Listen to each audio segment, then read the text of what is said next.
Welcome to the channel for another unboxing from Fusion Retro Books, and today we have a title from Craig Turner, who's involved in retro revival events and is a big fan of consoles. So we have Game Not Over, Craig Turner. Unearthing the rare, obscure and concept systems from retro gaming history. With over 50 years of video gaming history, seasoned gamers may feel they've experienced everything worthwhile that was ever created to play. However, beneath the much-played commercial successes and fan favourites lies a world of obscure, unexplored consoles, computers and handhelds. With original games, controllers and hardware features to discover that can either amaze or disappoint, readers can appreciate that the game is never truly over.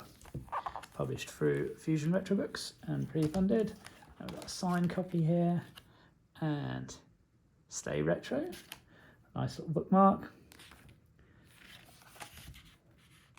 It'll be available for sale from Fusion Retro Books shortly. This is obviously through the crowdfunding, so acknowledgements to Barry Moore, Spec Turner, Lawrence Finn, Lee Knight, Robert Hazelby, Alan Hamilton, Giuseppe Pepper, Simon Locke, Rival Retro Events Team, additional image sources dedicated to Beck, his wife.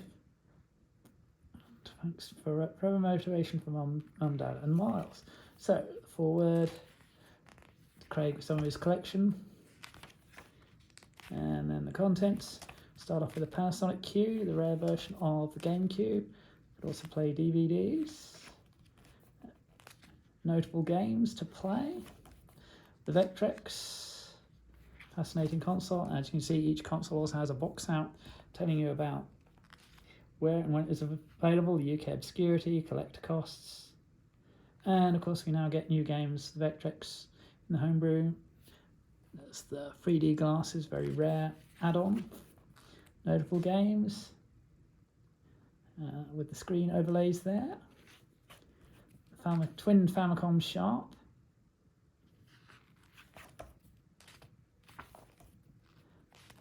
Games to play there, some familiar names. The Megajet from Sega, which of course is a portable.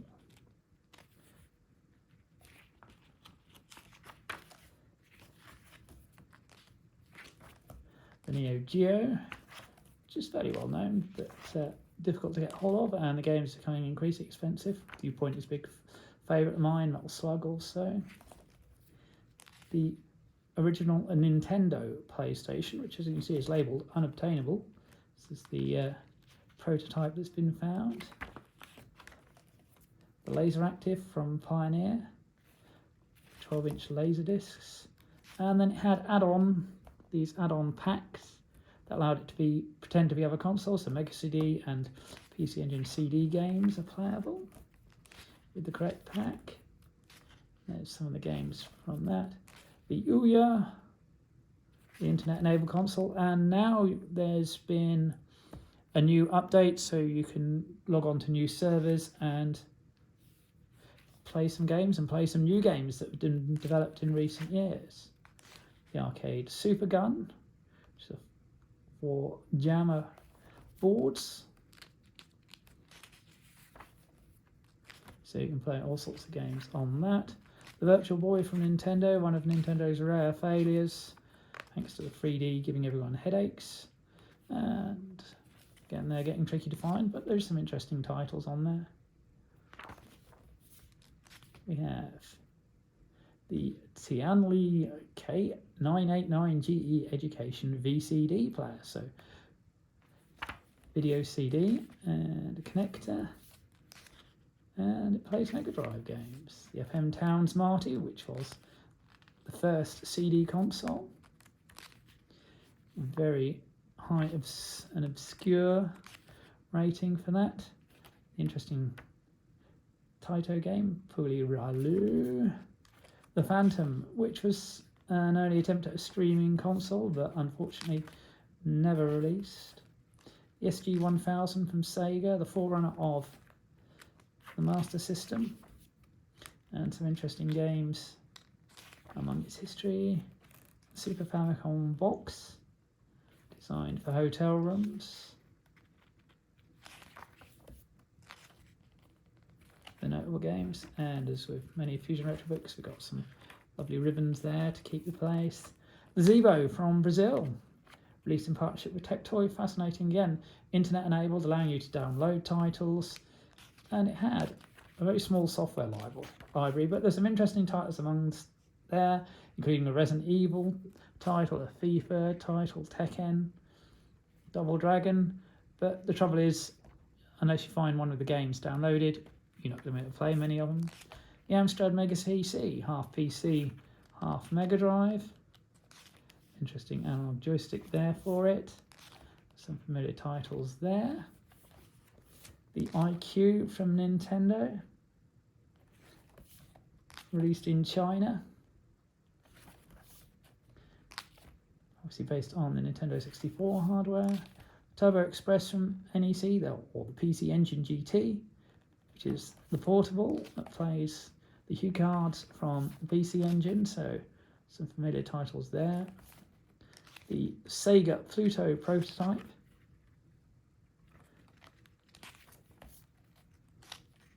which is rated unobtainable.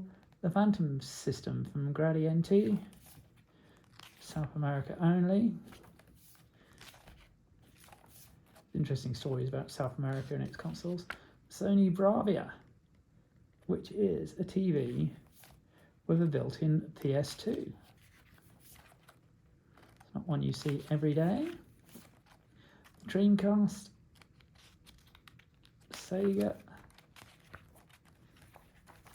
released in 2003, Hong Kong and mail order, intended as basically a portable Dreamcast. The Nintendo 64 DD, the add-on disk drive. Well, not many titles available for it, but obviously the notable ones there. We've got SimCity 64, Mario Artist Polygon Studio, the expansion kit for F-Zero, and the original version of Doshin the Giant. And finally the Sinclair Next, the second Kickstarter, obviously producing new machines, and hopefully they'll be with bonus soon. So there's the afterword and a piece about Craig himself. So there we go. Fascinating look at some of the more obscure titles. You can see it's got a dust jacket and the ribbons, and that's the latest from Fusion Retro Books. So keep watching the channel for more unboxing, retro shelf, merch stand and gameplay videos. And as Craig says, stay retro.